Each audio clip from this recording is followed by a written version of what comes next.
High বন্ধুরা, আপনারা দেখছেন উই আর গার্মেন্টস ওয়ার্কার। আর আজকে আমরা যে কাজটা সম্পর্কে জানবো সেটা হচ্ছে সুইং সেকশনের প্লেন মেশিনের একটি কাজ, যে কাজটির নাম হচ্ছে ব্যাক টিপ।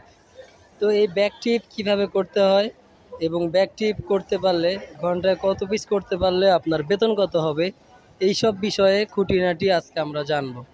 তো চলুন আমরা ভিডিও শুরু করে দিই এবং যে কাজ করছে তার কাছে শুনে আসি যে কত পিস ঘন্টায় করছে। আচ্ছা, আপনি যে কাজটা করছেন এই কাজটার নাম কি? ব্যাক টিপ। ব্যাক টিপ। তো এই যে ব্যাক টিপ আপনি করছেন, আপনারা দেখতে পাচ্ছেন ব্যাক টিপ কীভাবে করতে হয়। টেপ জয়েনের একটা কাজ দেখানো হয়েছিল আমাদের, সেই টেপ জয়েন করার পর মূলত সেটাকে ডাবল সিলি দিয়ে একটা ব্যাক টিপ করতে হয়। এই যে নেকের সাথেই ব্যাক টিপটা করতে হয়, একটা টেপ থাকে এবং এই টেপটাকে সুন্দরভাবে শুধুমাত্র উপর দিয়ে সেলাই করে দিলেই ব্যাক টিপটা হয়ে গেল।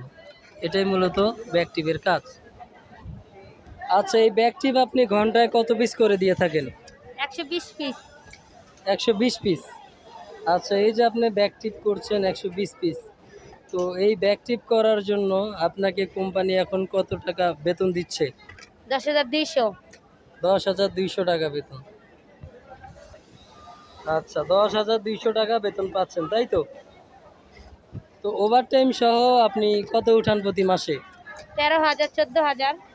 13,000 14,000 টাকা প্রতি মাসে উঠান ওভারটাইম সহ, তাই তো? তো আপনারা দেখতে পাচ্ছেন ব্যাক টিপ মোটামুটি একটু ভালো লেভেলের একটা কাজ। তো এই ব্যাক টিপ যদি আপনি কাজ করতে পারেন তাহলে সব জায়গায় আপনার অবশ্যই চাকরি হয়ে যাবে। তো এই যে আপনি শুনতে পারলেন 10,200 টাকা বেতন, কত সহজ একটা কাজ এবং এই কাজটা করতে পারলে 10,200 টাকা আপনার বেতন হবে এবং আপনি যদি ওভারটাইম করেন তাহলে প্রতি মাসে 13-14 হাজার টাকা অনায়াসেই তুলে নিতে পারবেন। তো এই ছিল আমাদের আজকের ভিডিও। যদি ভিডিওটি ভালো লাগে অবশ্যই লাইক কমেন্ট করে জানাবেন এবং আমাদের চ্যানেলে নতুন হলে সাবস্ক্রাইব করবেন। তো আজকের মতো এই পর্যন্ত, সবাই ভালো থাকবেন। খোদা হাফেজ।